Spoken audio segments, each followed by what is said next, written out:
नमस्कार, जनता टीवी देख रहे हैं आप। आपके साथ मैं हूं खुशबू पांडे। आज बुलेटिन की शुरुआत करेंगे, जानकारी के साथ करेंगे। मुख्यमंत्री पुष्कर सिंह धामी ने शुक्रवार सुबह वन्य जीवों के दीदार करने के लिए कॉर्बेट का भ्रमण किया है। सीएम सुबह रिजॉर्ट से सीधे ढेला गेट पहुंचे। इस दौरान सीएम धामी जिरना जोन जाने के लिए जिप्सी पर सवार हुए। मुख्यमंत्री के भ्रमण कार्यक्रम को देखते हुए कॉर्बेट प्रशासन ने शुक्रवार सुबह जोन में जाने वाले पर्यटकों को ढेला जोन भेजा गया।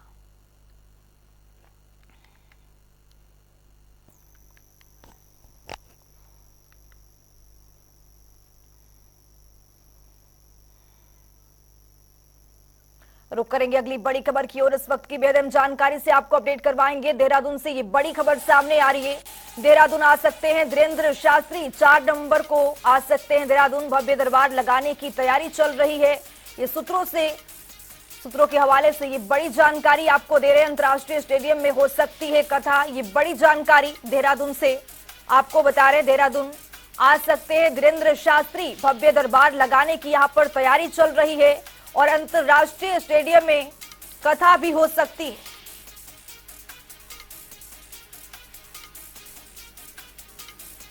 तो यहां पर धीरेन्द्र शास्त्री को आने को लेकर यहां पर तैयारियां तेज हो गई है। अंतरराष्ट्रीय स्टेडियम में कथा हो सकती है, भव्य दरबार लगाने की यहां पर जोरों शोरों से यहां पर तैयारियां चल रही हैं। देहरादून के दौरे पर आ सकते हैं धीरेन्द्र शास्त्री, ये बड़ी जानकारी आपको देहरादून से दे रहे हैं। 4 नवंबर को आ सकते हैं देहरादून और यहां पर भव्य दरबार लगाने की पूरी तरह से यहां पर तैयारी चल रही है। अंतर्राष्ट्रीय स्टेडियम में कथा भी हो सकती है। तो हमारे सहयोगी देहरादून से जुड़ चुके हैं यशराज आनंद। यशराज, यहां पर खबर यह है कि धीरेन्द्र शास्त्री देहरादून आ सकते हैं और यहां पर भव्य दरबार लगाने की तैयारी भी चल रही है। जी खुशबू, बिल्कुल प्राप्त जानकारी के अनुसार धीरेन्द्र शास्त्री 4 नवंबर को देहरादून आ सकते हैं। और वही बागेश्वर धाम के पीठाधीश्वर धीरेन्द्र शास्त्री जी का उत्तराखंड दौरा लगभग तय हो चुका है। 4 नवंबर को देहरादून में भव्य दरबार लगाने की बात की जा रही है, जिसकी जानकारी सूत्रों के हवाले से मिली है। वही सूत्रों के हवाले से यह भी जानकारी मिली है कि रायपुर अंतर्राष्ट्रीय स्टेडियम में धीरेन्द्र शास्त्री कथा कर सकते हैं और कथा के बाद ही वहां पर वो जनसभा भी करेंगे। और दूसरी सबसे बड़ी बात है कि आयोजकों ने स्टेडियम में बुकिंग लेकर अभी से जानकारी मांगनी शुरू कर दी है। ये भी सूत्रों के हवाले से जानकारी मिली है। यानी कि धीरेन्द्र शास्त्री का कार्यक्रम जो 4 नवंबर का है, ये बिल्कुल माना जा रहा है कि वो देहरादून के रायपुर स्टेडियम में आएंगे, लेकिन अभी तक कंफर्म प्रोग्राम शेड्यूल नहीं आ पाया है उनका। तो इस प्रकार से यह कहना बिल्कुल अभी तक सही 100% नहीं रहेगा 100% कि धीरेन्द्र शास्त्री का क्या प्रोग्राम है। लेकिन जहाँ तक बात की जा रही है प्रोग्राम की, तो धीरेन्द्र शास्त्री आएंगे और धीरेन्द्र शास्त्री एक बहुत बड़े कथावाचक हैं, अपना दरबार लगाते हैं, जो बागेश्वर धाम के वो पीठाधीश्वर भी हैं। और सबसे बड़ी बात है कि धीरेन्द्र शास्त्री जो है वो अपने कौशल विद्या के आदाय के कारण पूरे देश में, पूरे विश्व में चर्चित हो चुके हैं। उनका स्पष्ट रूप से ये कहना है, जब उनकी बात होती है कि उनका यह होता है कि आप अपनी मन की बात जो आप इच्छा लेकर आते हैं उनके दरबार में, वो इन इच्छाओं के विषय में वो पहले ही उस व्यक्ति का नाम पुकारते हैं और उन इच्छाओं के विषय में पहले ही उनको बता देते हैं कि आप किस प्रकार का प्रश्न लेकर आए हैं। तो ये अपने आप में बहुत बड़ी सिद्धि है जो धीरेन्द्र शास्त्री ने प्राप्त कर लिया है। और दूसरी बात यदि की जाए कि राजनीतिक रूप से, तो धीरेन्द्र शास्त्री जो है राजनीतिक रूप से भी काफी चलन में रहने लगे, काफी प्रचलित हो चुके हैं। क्योंकि धीरेन्द्र शास्त्री जहाँ पर जाते हैं लोग कहते हैं कि धीरेन्द्र शास्त्री सनातन धर्म का प्रचार कर रहे हैं, सनातन धर्म की महत्ता बता रहे हैं। तो बिल्कुल यह बात है कि सनातन धर्म में जो विद्या है, उसका प्रभाव धीरेन्द्र शास्त्री के पास है। वो हनुमान के परम भक्त माने जाते हैं और हनुमान बजरंगबली की वो आराधना करते हैं और उसी आराधना के आधार पर उनको सिद्धि मिली है, शक्ति प्राप्ति है, जिसके आधार पर वो लोगों के मन की बात रख करके उनकी पीड़ा का हरण कर लेते हैं। और अभी तक लाखों श्रद्धालुओं के विषय में देखा गया है कि लाखों श्रद्धालु यहाँ पर आते हैं और आने के बाद उनका दर्शन करते हैं और उनका आशीर्वाद प्राप्त करते हैं, तो उनकी समस्याएं जो है वो समाप्त हो जाती है, समस्याएं कम हो जाती है। इस प्रकार धीरेन्द्र शास्त्री का ये प्रोग्राम है, यहाँ पर आने का प्रोग्राम रायपुर स्टेडियम में, यह जरूर अपने आप में काफी मायने रखता है। उस समय उस दिन को लेकर के जरूर बुकिंग भी शुरू अब हो जानी है। लगभग बुकिंग की तैयारियां हो चुकी है। अब देखना यह है कि कितने श्रद्धालु आते हैं, क्योंकि संभावना तो यह है यशराज। कि लाखों की संख्या में श्रद्धालु रहेंगे। जी यशराज, यहाँ पर जान सकते हैं कि धीरेन्द्र शास्त्री देहरादून कितने दिनों के लिए आ रहे हैं और कौन कौन से कार्यक्रम प्रस्तावित है उनके?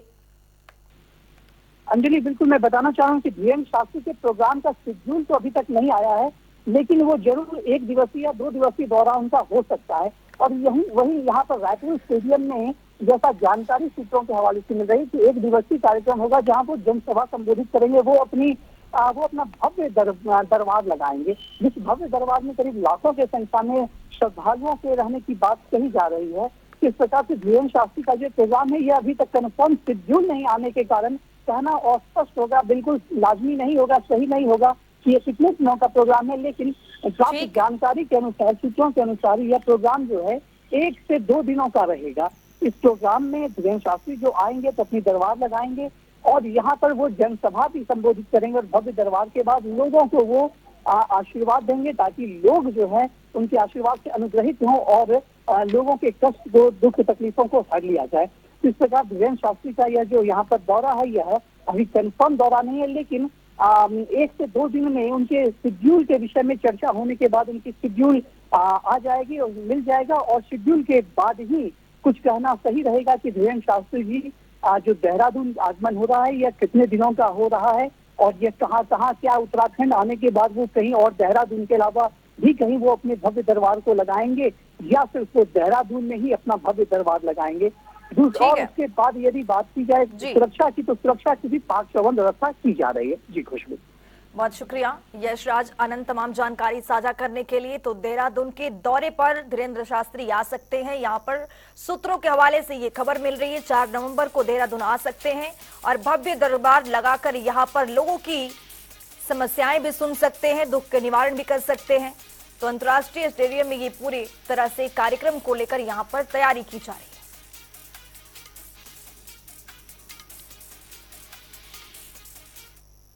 देहरादून में आरटीओ इन्फोर्समेंट अधिकारी शैलेश तिवारी अपने काम करने के नए और अनोखे अंदाजे के लिए जाने जाते हैं। शैलेश तिवारी की जब से देहरादून आरटीओ में इन्फोर्समेंट के पद पर तैनाती हुई है, तभी से वे लगातार धाकड़ अंदाज में कई निर्णय ले रहे हैं।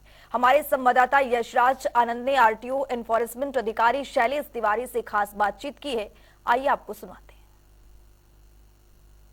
इस वक्त मैं मौजूद हूँ देहरादून के आरटीओ कार्यालय में और हमारे साथ हैं आरटीओ इन्फोर्समेंट के अधिकारी शैलेश तिवारी। सबसे पहली बात, आरटीओ का जो मुख्य काम है वो ड्राइविंग लाइसेंस बनाना, चालान संबंधित कुछ कार्य यहाँ पर किए जाते हैं, इसलिए आरटीओ अपने आप में जाना जाता है पूरे शहर में। आरटीओ का काम बेसिकली यह भी होता है कि वह बसों, टैक्सियों या स्कूल में जो टैक्सी चलते हैं, जो बच्चों को लाने ले जाने का काम करते हैं, उन पर भी नियंत्रण करना होता है। तो शैलेश तिवारी जो हैं, ये आरटीओ इन्फोर्समेंट अधिकारी हैं। इनके द्वारा अनेकों ऐसे काम किए गए हैं जो देहरादून में काफी ज्यादा उसको सुरक्षित और सही माना जा रहा है। तो हमारे साथ बात करने के लिए शैलेश तिवारी मौजूद हैं। सबसे पहले सर, आपका हमारे चैनल पर बहुत बहुत धन्यवाद। Thank you Yashraj ji. Sir, मेरा पहला क्वेश्चन आपसे है कि आप जो अभी काम कर रहे हैं यहाँ पर, आपने बहुत ऐसा काम किया है जो चाहे स्कूली बस को लेकर करें, चाहे टैक्सी को लेकर करें, तो आपको क्या बदलाव लग रहा है और किस प्रकार से और बदलाव लाने की बात आप सोच रहे हैं? हम लोग का मेन फोकस 2-3 चीज़ों पे है। सबसे पहले हम लोग अपने ऑफिस, जो हमारा आरटीओ ऑफिस है, उसकी कार्य की संस्कृति है, उसमें काफ़ी बदलाव कर रहे हैं। काफ़ी ओपन कर दिया हमने है और पब्लिक को भी अच्छी सुविधा दे रहे हैं। चाहे गाड़ी की रजिस्ट्रेशन का हो, गाड़ी ट्रांसफ़र करने का हो, ड्राइविंग लाइसेंस बनाने का हो, इन सब चीज़ों में पब्लिक फ्रेंडली अप्रोच अपनाया जा रहा है और ऑनलाइन सेवाएं भी सब सारी हो चुकी हैं। इसके साथ ही हम लोग इन्फोर्समेंट भी हमारा पार्ट होता है। जो नियम बनाते हम हैं रोड सेफ्टी से रिलेटेड या गाड़ी के से रिलेटेड, गाड़ी के रजिस्ट्रेशन से रिलेटेड या लाइसेंस से रिलेटेड, उसको इम्प्लीमेंट करने का है। अगर कोई उस नियम को नहीं मानता है तो उसमें हम लोग इन्फोर्स करते हैं। इन्फोर्समेंट में हमारा पार्ट होता है कि कोई भी गाड़ी चला रहा है तो उसके पास आरसी होनी चाहिए, गाड़ी रजिस्टर्ड होनी चाहिए, गाड़ी के पास जो उसके डॉक्यूमेंट हैं वो सारे डॉक्यूमेंट होने चाहिए, जैसे इंश्योरेंस हो, पीयूसीसी सर्टिफिकेट हो, ड्राइविंग लाइसेंस ड्राइवर के पास होना चाहिए। कॉमर्शियल व्हीकल में परमिट की बात आती है, फिटनेस होती है और टैक्स जमा करना पड़ता है कॉमर्शियल गाड़ियों को। इन सब चीज़ों में देखते हैं कि क्या जो गाड़ी चल रही है उसने इन सब मानकों का पालन किया है कि नहीं किया है। उसके बाद जो सेकंड पार्ट आता है रोड सेफ्टी से रिलेटेड, जो दुर्घटनाएं होती हैं। आपने देखा होगा कि हर एक साल इंडिया में 1.5 लाख लोग दुर्घटनाओं में मर जा रहे हैं। 18 लाख लोग हर एक घंटे मर रहे हैं रोड एक्सीडेंट में। यह कई घातक बीमारियों से भी ज़्यादा है। तो हम लोग क्या करते हैं कि हम लोग रोड सेफ्टी पे फोकस करते हैं कि गाड़ी कैसे चलाना चाहिए, ओवर स्पीडिंग नहीं करना है। ओवर स्पीडिंग के लिए हमारी गाड़ियों में कैमरे लगे हुए हैं, जगह जगह भी कैमरे हम लोगों ने लगा रखा है। उसमें अगर कोई, और हम लोगों ने स्पीड लिमिट तय कर दिया है, देहरादून की बात हो, हरिद्वार की बात हो, अन्य जिलों में जो हमारे हैं सब जगह स्पीड लिमिट तय कर दिए गए हैं। हम लोगों ने स्पीड लिमिट के बोर्ड भी लगा दिए हैं। अब है कि अगर उस रूट पे कोई गाड़ी चल रही है तो उस रूट पे जो स्पीड की लिमिट तय की गई है उसके अंतर्गत ही उसको चलना होगा। अगर इससे ज़्यादा स्पीड में चलते हैं तो गाड़ी का चालान होता है और लाइसेंस भी सस्पेंड होता है, इसमें गाड़ी भी ब्लैकलिस्ट हो जाती है। उसके साथ साथ हम लोग यह बताते हैं कि आपको ड्राइविंग करते समय 4 व्हीलर जब ड्राइव कर रहे हैं तो सीट बेल्ट लगाना चाहिए। सीट बेल्ट लगाने के लिए आवश्यक है कि जो पीछे बैठा हुआ है वो भी सीट बेल्ट लगाएगा, ड्राइवर के बगल में बैठा हुआ है वो भी सीट बेल्ट लगाएगा। यहाँ तक कि चाइल्ड सीट बेल्ट का भी प्रावधान है। सीट बेल्ट जब दुर्घटना होती है, जब झटके में गाड़ी रुकती है, उस समय आपको प्रोटेक्ट करता है। आप जिस जगह बैठे हैं उस जगह ही आप स्टैंड स्टिल रहते हैं, इससे आपका नुकसान कम होता है। 2 व्हीलर है उसमें हेलमेट पहनना चाहिए। ये जो भी चीज़ें एक अच्छे ड्राइवर से अपेक्षित किया जाता है, उन सब चीज़ों को हम लोग इसमें इन्फोर्स करते हैं, जो रूल्स एंड रेगुलेशन है। तो हमारे साथ मौजूद थे आरटीओ एनफोर्समेंट अधिकारी शैलेश तिवारी। इन्होंने स्पष्ट रूप से कहा कि उत्तराखंड में चूंकि एक पहाड़ी राज्य है, यहाँ पर रोड एक्सीडेंट को रोकने के लिए कई सेफ्टी नियम बनाए गए हैं। जरूरी है कि ड्राइवर उन नियमों का भी पालन करे। साथ ही साथ इन्होंने स्पष्ट रूप से कहा कि देहरादून शहर में ओवर स्पीडिंग एक बहुत बड़ी समस्या है, इसको भी नियंत्रण किया जा रहा है। साथ ही साथ कई जगह रोड पर चालान, ओवर स्पीडिंग के लिए चालान काटने के लिए कैमरे भी लगे हुए हैं। लोगों से उन्होंने आग्रह किया, खास तौर पर माता पिता और गार्डियन से उन्होंने आग्रह किया कि वे अपने बच्चों को रोड नियम को समझाएं और युवावस्था होने पर यानी 18 वर्ष से अधिक की उम्र होने पर ही उन्हें गाड़ी चलाने की अनुमति प्रदान करें, ताकि उनका बच्चा किसी दुर्घटना का शिकार ना हो सके। कैमरा पर्सन रोहित के साथ मैं यशराज आनंद, जनता TV, Dehradun.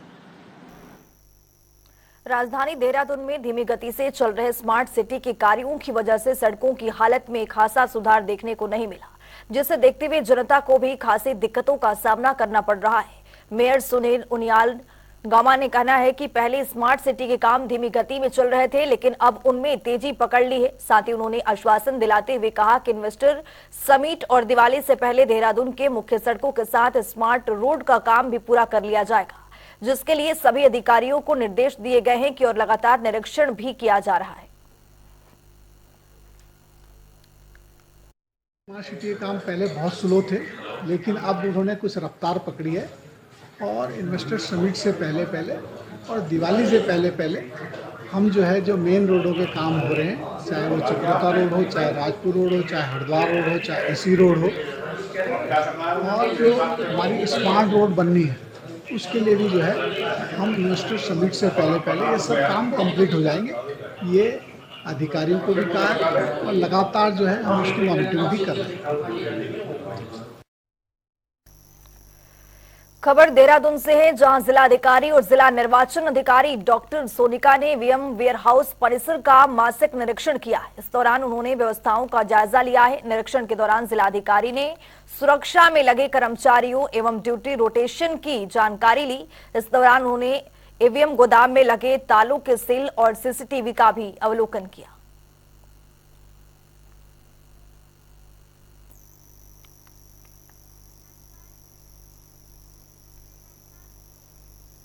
Haridwar press club में गंगा महासभा के जरिए वाराणसी में आगामी 2 नवंबर से 5 नवंबर तक संस्कृति संसद की तैयारियां जोरों पर हैं। बता दें कि गंगा महासभा के राष्ट्रीय महामंत्री स्वामी जितेंद्रनाथ शर्मा ने कहा कि सनातन धर्म पर राजनीतिक हित के लिए जिस तरह से हमला किया जा रहा है, साथ ही जिस तरह से हिंदुओं के लिए अपशब्द का इस्तेमाल किया जा रहा है, उन्हीं सब बिंदुओं को लेकर इस संसद का आयोजन किया जा रहा है।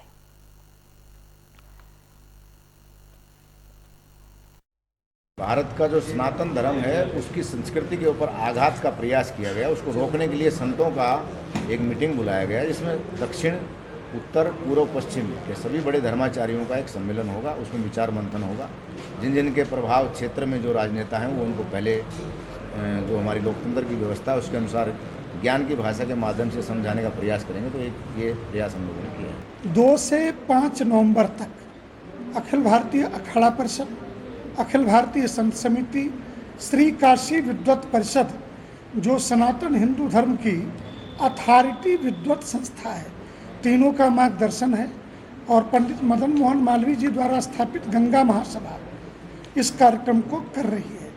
बेसिकली हम पूरे विश्व से जो सनातन हिंदू धर्म को लेकर के और विशेषकर कहूँ मानवता को लेकर के चिंतित लोग हैं वो इसमें सहभाग करते रहे। हल्द्वानी में यातायात को लेकर लोगों को काफी परेशानी का सामना करना पड़ता है। अक्सर जाम की समस्या बनी रहती है। दूर दराज से आने वाले पर्यटकों को और स्थानीय लोगों को सुगम यातायात मिले, इसीलिए डीआईजी योगेंद्र सिंह रावत ने यातायात को लेकर कुमाऊं में नई कार्य योजना बनाने जा रहे हैं। इस योजना में चौराहों को चौड़ा करना होगा या फिर बाजार क्षेत्र से अतिक्रमण पर कार्रवाई करनी होगी।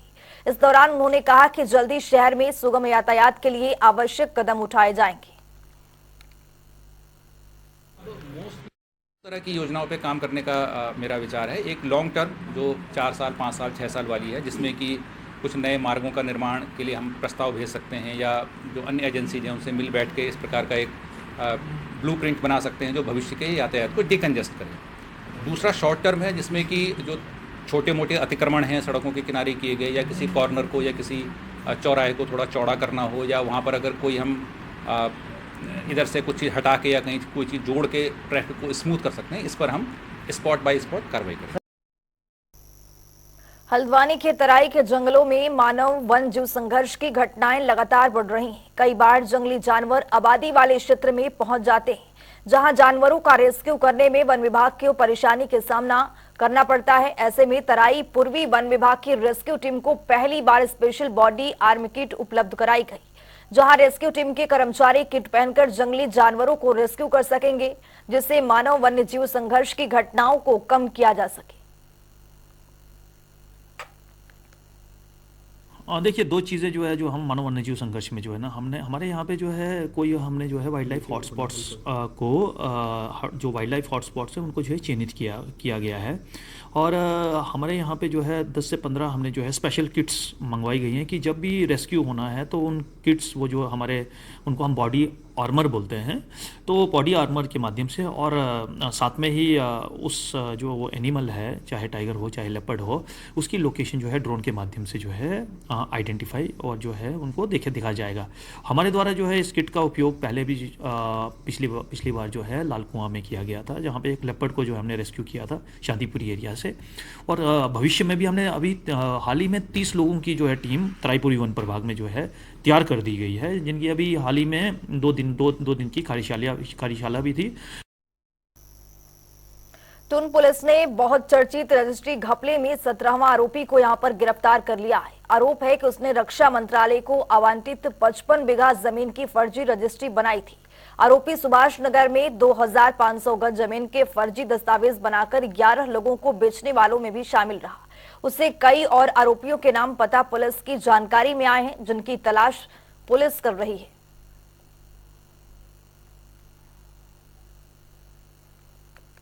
जो एसआईटी जांच कर रही थी, इसमें अब तक 16 अभियुक्त को गिरफ्तार किया गया। इसमें आईजी स्टैम्प द्वारा जो फर्जी दस्तावेजों के आधार पर 2 और मुकदमे कोतवाली में दर्ज कराए गए थे, जिसमें जब इन्वेस्टिगेशन चली एसआईटी द्वारा तो इसमें हुमायूं परवेज नाम का संदिग्ध इसमें प्रकाश में आया। चूँकि जो फर्जी रजिस्ट्रियाँ थी वो 2 प्रकरण इसमें प्रकाश में अलग अलग केसेस में। एक प्रकरण था क्लेवेंट टाउन का, जिसमें रक्षा विभाग को 1958 में जमीन हस्तांतरित निवर्तमान जो उस समय के जिलाधिकारी रहे उनके द्वारा रक्षा मंत्रालय को ज़मीन दे दी गई थी, लेकिन इनके द्वारा षड्यंत्र करके सहारनपुर में अपने जो रिलेटिव्स हैं, मतलब अपने पेरेंट्स के उसके नाम कराकर चेंज कराया गया था और साथ ही साथ उस ज़मीन पर अपना क्लेम किया गया और बाकायदा उसके डिमार्केशन के लिए प्रोसेस किया गया और उसके जिससे कि वो ज़मीन उसको मिल जाए। तो ये जब फर्जी रजिस्ट्री घोटाले में सारी चीज़ें जांच में आई तो इसका नाम प्रकाश में आया। साथ ही साथ टन्नर रोड पर भी एक ज़मीन थी जिसमें अपने पूर्व के अपने फादर और अपने दादा के नाम कराने के बाद उसको विभिन्न तरीक़ों से दस्तावेजों को चेंज कराया गया रजिस्ट्री, और 11 लोग को इसमें रजिस्ट्री भी कर दी गई है वर्तमान में। इस बुलेटिन में मेरे साथ इतना ही। नमस्कार।